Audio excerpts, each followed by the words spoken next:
Cheers guys, Epix911. Welcome to the second video of Google Earth VR. And the reason I'm doing a second video, guys, is when we launched the initial quick look video back when Google Earth VR launched, even though I had glowing praise for the application, I mentioned that it was missing a hugely important feature.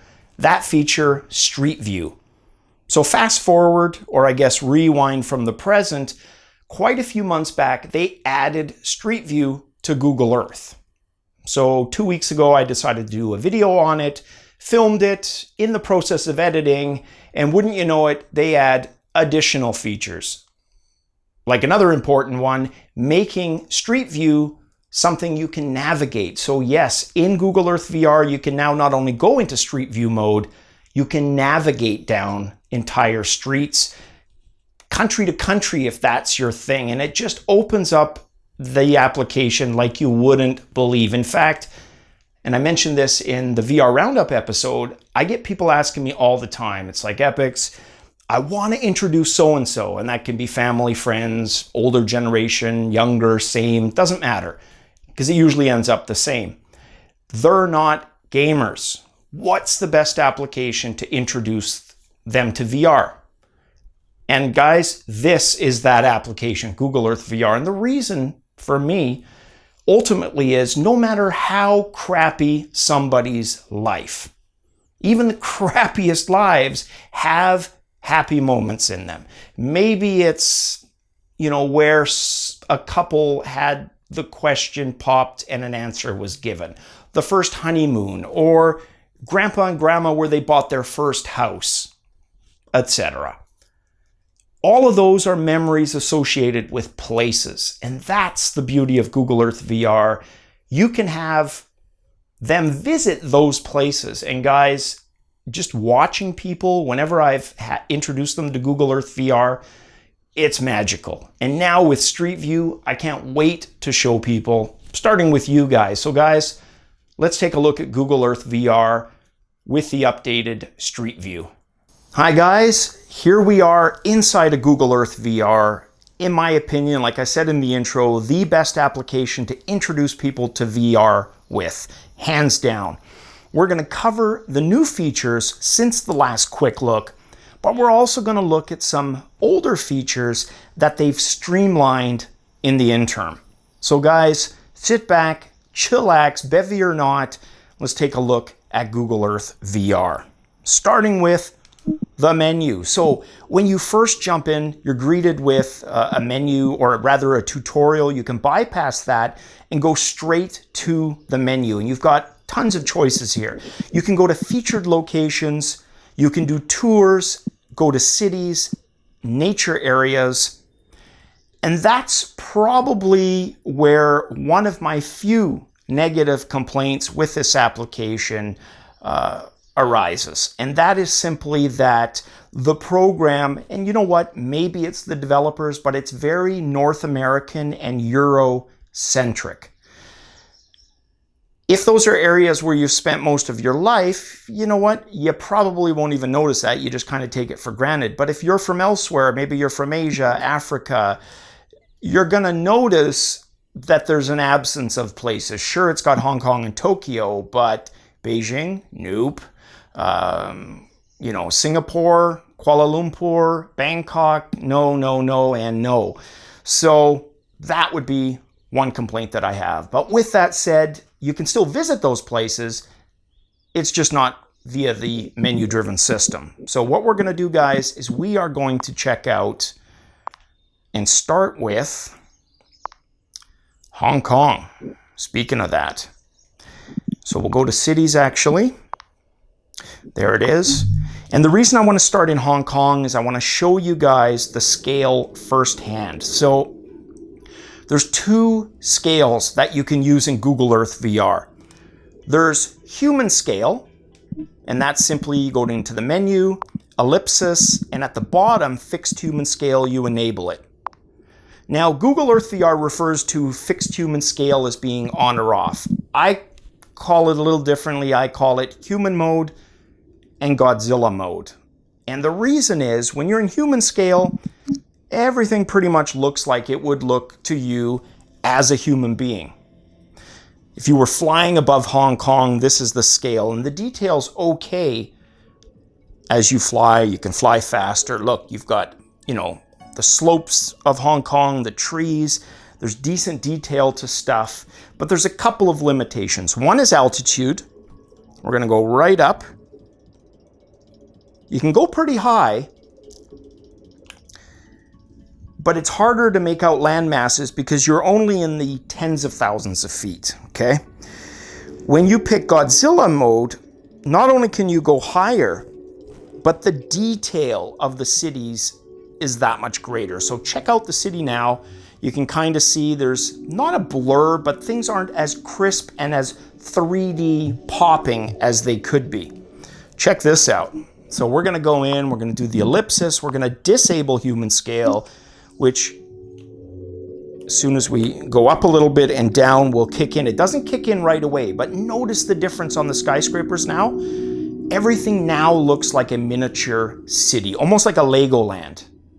And by the way, if you get a chance, Denmark, Netherlands, visit Legoland. It's absolutely amazing. It's got that same scale where you are looking at things how they would look if you were 1,000-foot tall freaking monster, like Godzilla, right?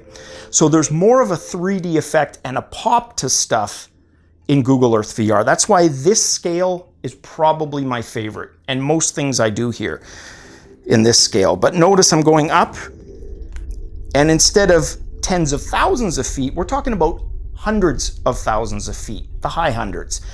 You can see the curvature of our beautiful planet that Sagan refers to in that famous Voyager picture, pale blue dot, and more on that in a bit. But we're also high enough now we can make out details. We can see Taiwan in the distance. And if you are a geography geek or a history geek or both, like me, it's a fun way to navigate. But don't be put off. If geography isn't one of your strengths, guys, because of that menu system, it doesn't need to be. You can pop in to places via the menu, and I mean this, if you spend just 5-10 minutes a day, hell, a half hour to an hour a week in Google Earth VR, your geography skills are gonna skyrocket, whether you want them to or not. And that's a good side effect. So let's go back down into Hong Kong.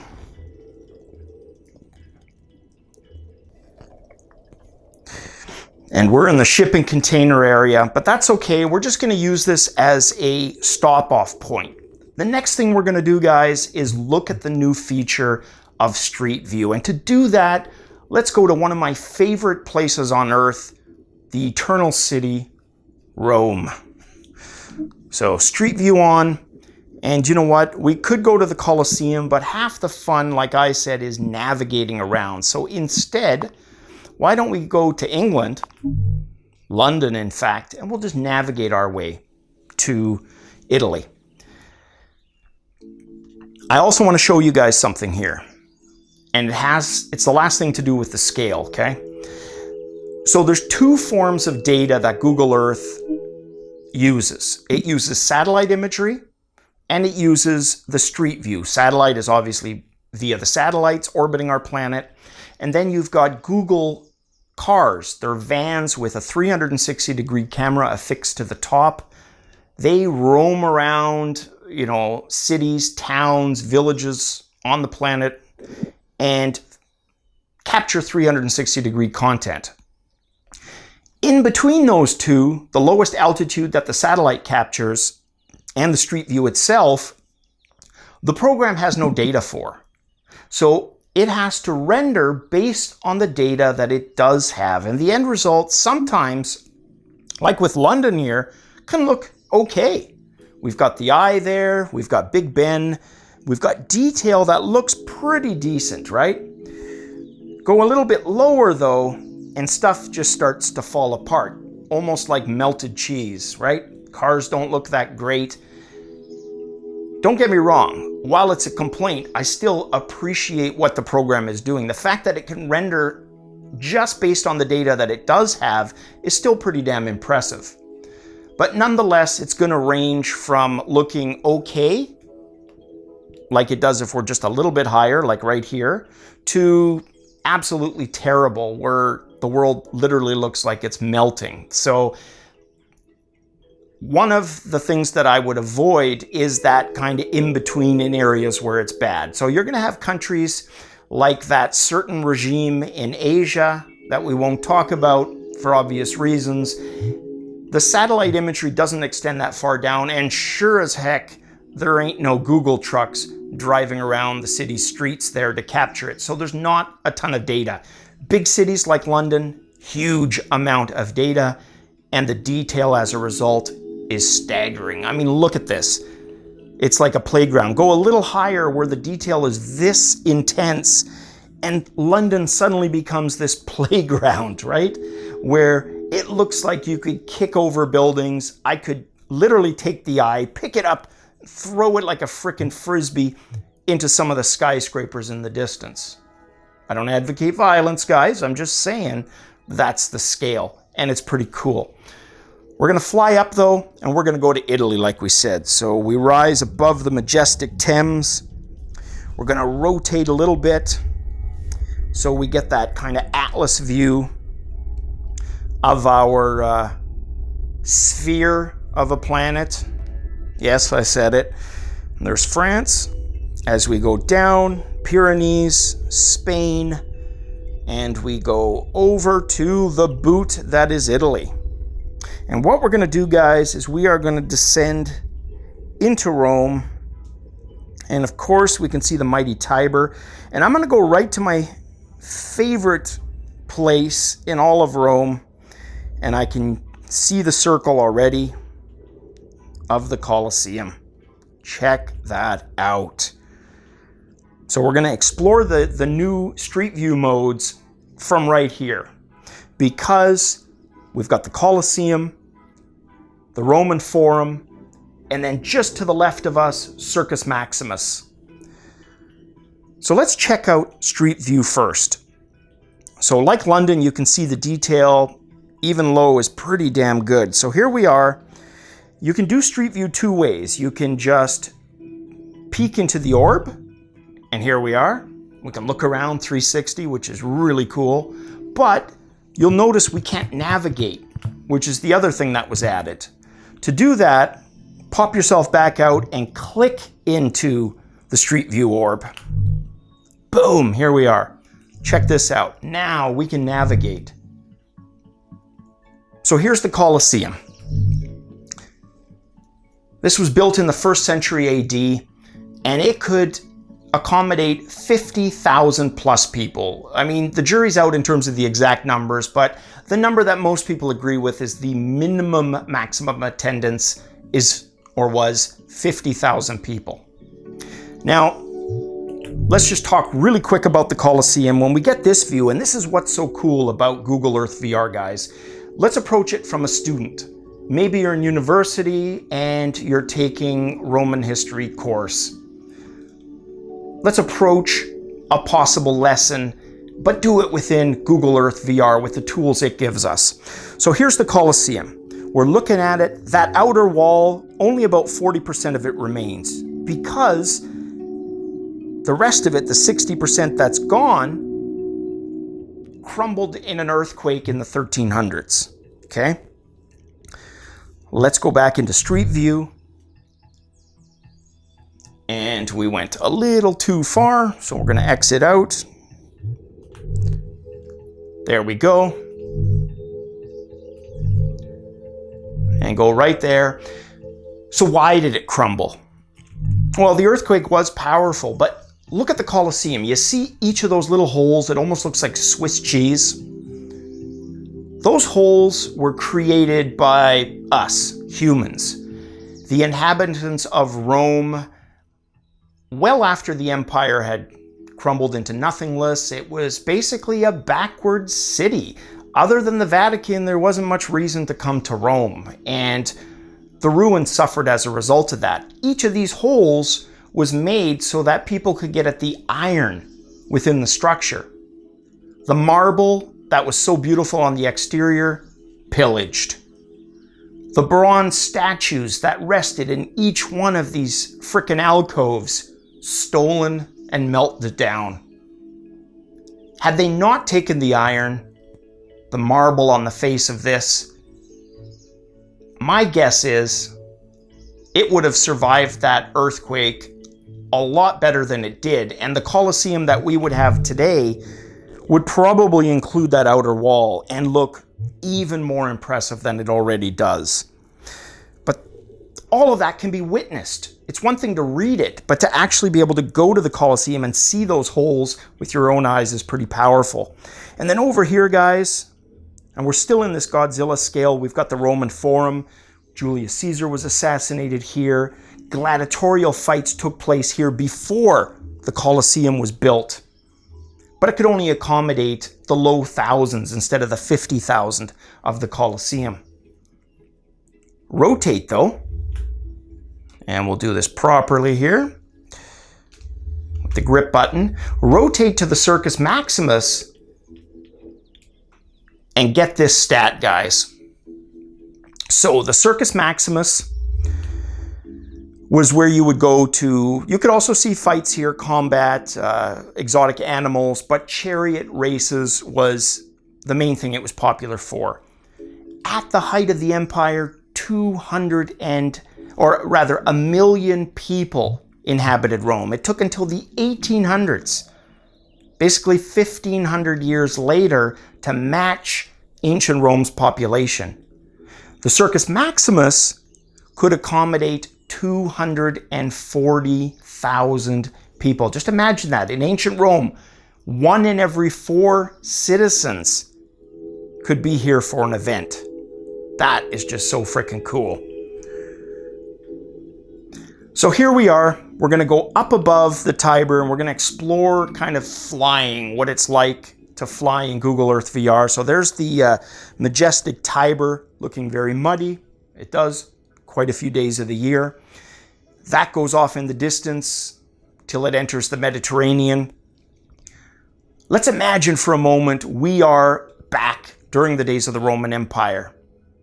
So you're still taking that same course. We just did the Colosseum thing, but next week you guys learn about Pompeii and the eruption of Mount Vesuvius in 79 AD, how Herculaneum Baiae, which was the villa that Nero, for example, had his retreat at, and very rich senators, all clustered around Vesuvius. Baiae, a little further away, they were all destroyed.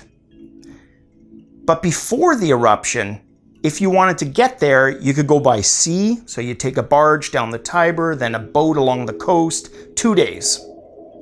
Or you could go via the amazing Roman road system, and that would take you just a little over a week, 8 days. Or in Google Earth VR, we can fly. So check this out. So we're above here, we got the coast to our right, so we know we're facing south. And here we go, guys. One of my favorite YouTubers, Tyler Gott, he does paramotoring. And paramotoring, you'd be about, this height most of the time, going over the landscape. He's got an amazing set of videos on his channel, and basically anywhere he travels to is usually a paramotoring destination, like Iceland. He spent, I think, 10 days there and filmed it. We'll check that out after. But yeah, if you're a paramotoring person or you want to copycat what that would feel like, you can do that in Google Earth VR, which is amazing. But we're going to go a little higher so we can go a little faster. And get rid of the menu. Here we go. We're going south, again along the coast. And look at that, I can see the crater already. There's Mount Vesuvius. Still an active volcano. Look at the road that we can see in this scale, winding its way up the slope. Past the tree line there, right up to the crater. Here we are. We're right at the top of the volcano. We're looking down to where ancient Pompeii was. Now remember, the sea here, if you're looking right to left, it was about 1.5 kilometers to 2 kilometers more inland. Pompeii was a port city. So how did this volcano look from the inhabitants' point of view. So in your course, you're learning about Pompeii. Well, we can actually go there and see what the view is like. So here are the ruins. And you know what? Even if you're not strong, like I said, with your geography, half the fun is experimenting. You don't have to, like me, know where a lot of these places are. You can learn. So here we are, we're above Pompeii. There is Mount Vesuvius. Now I'm going to orientate myself, around again. This is how it would have looked. Mount Vesuvius in the distance. But we also got Street View here. No Google Van, so we won't be able to navigate. But we do have a Google person that you can see in the orb there that held a 360 camera up high and went to different parts. Boom. Here we are in Pompeii. How cool is that? Because this town was buried, so much of it was beautifully preserved. But we're going to go back to a way more scary time. So there's Mount Vesuvius in the distance. Just imagine, guys, the day of the eruption. Some tremors, and then this amazing blast noise. And in the distance from Mount Vesuvius, as if the gods were showing their wrath, volcanic debris shot up into the heavens, kilometers high. And then after several minutes, came raining down upon Pompeii. Those who were outside and lucky lived. Others killed by falling debris. Roofs crushed. Some withstood that. There were those who were able to flee, especially from that debris. Anybody who survived that, though, was still pretty much out of luck, because the next thing to happen was pyroclastic flow, hot volcanic gas running down the slope and basically running over Pompeii and incinerating instantly anybody who was in the city. And that's where you get those famous plasters, right? Those poses of the citizens. But with Google Earth VR, guys, you can bring that to life. It is so cool. And it's 360, so you're using VR strength to be able to look around as if you were here. So if you're somebody who's into traveling, use this as a tool to check places out. You can plan stuff before you even go there. There's so much potential for this program. So here we go. We're going to go above again. You notice it's got that cartoony melted rendering look, right? But we go a little higher, boom, there's our detail, there's Vesuvius. And when I said the sea was inland, as we turn to our right, in fact, I'm just gonna bring the water over. The freeway that we see, doing an S curve in front of us there, the water was about that far inland. So that was the port of Pompeii here. All of that pushed out because of earthquakes through the 2 millennia since the eruption. So yeah, things definitely look different. So you can go right up to space. Speaking of which, guys, another thing I love doing, and this was added recently, remember the solar eclipse? Check this out. There it is under featured. Boom. So here we are.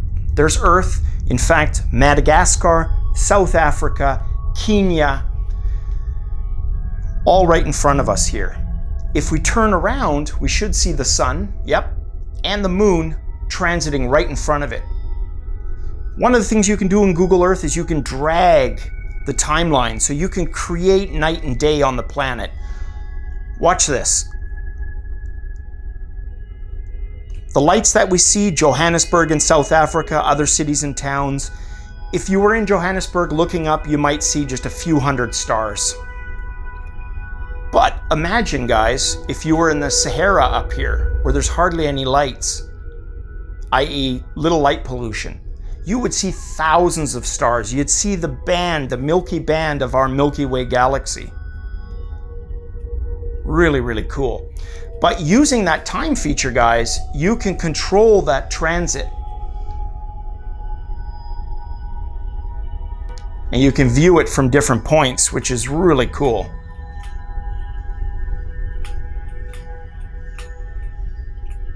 All right.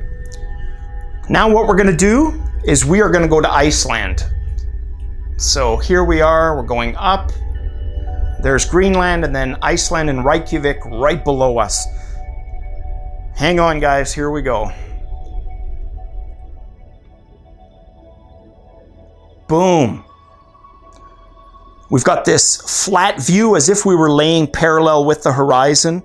We can just tilt the Earth back. And there we go. And again, that Tyler guy I was talking about, he's got a video series in Iceland. Again, you can go to all the places he visited on your imaginary paramotor, which, yes, extremely geeky and nerdy, but so much fun. Again, one person that travels might use it to plan. A paramotor enthusiast could use this to plan routes as well. So look at this. Iceland is pretty clear of trees, although with warming temperatures and a forestation effort, there's a lot more trees now than there were in centuries past. But check this out. We can see the desolation from Street View. How beautiful is that, eh?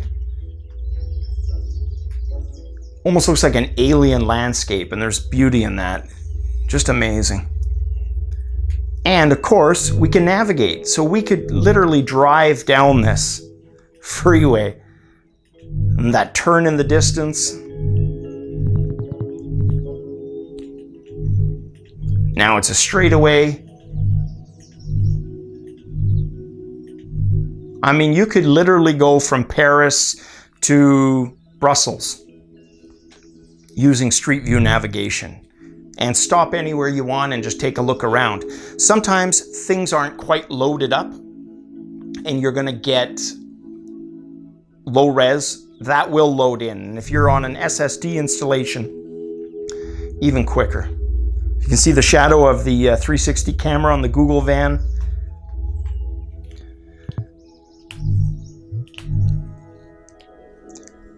So let's go back into the menu. So we're just going to end things here with other stuff you can do. Like I said, the program tends to be pretty Euro and North America centric. Doesn't mean you can't go to places. And you know what?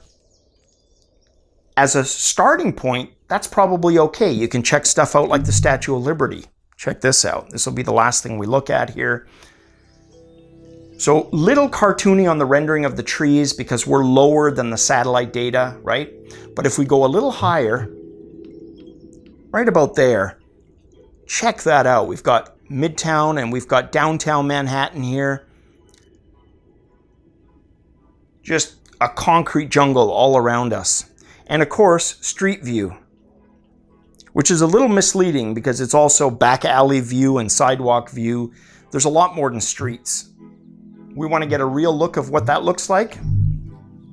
Boom. The Statue of Liberty.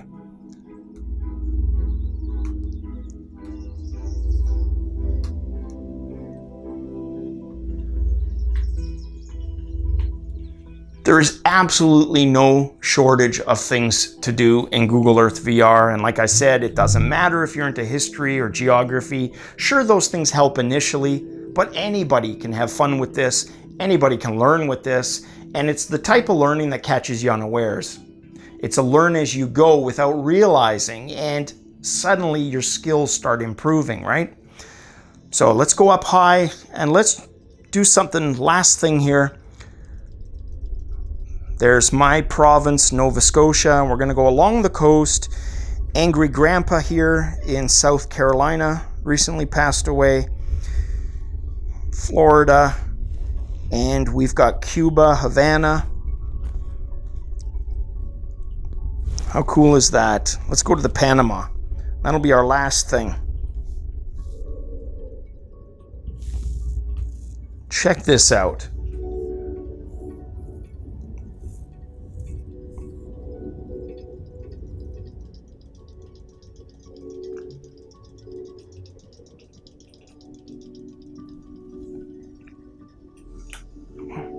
And we just created nighttime. I didn't mean to do that. So let's go back to day.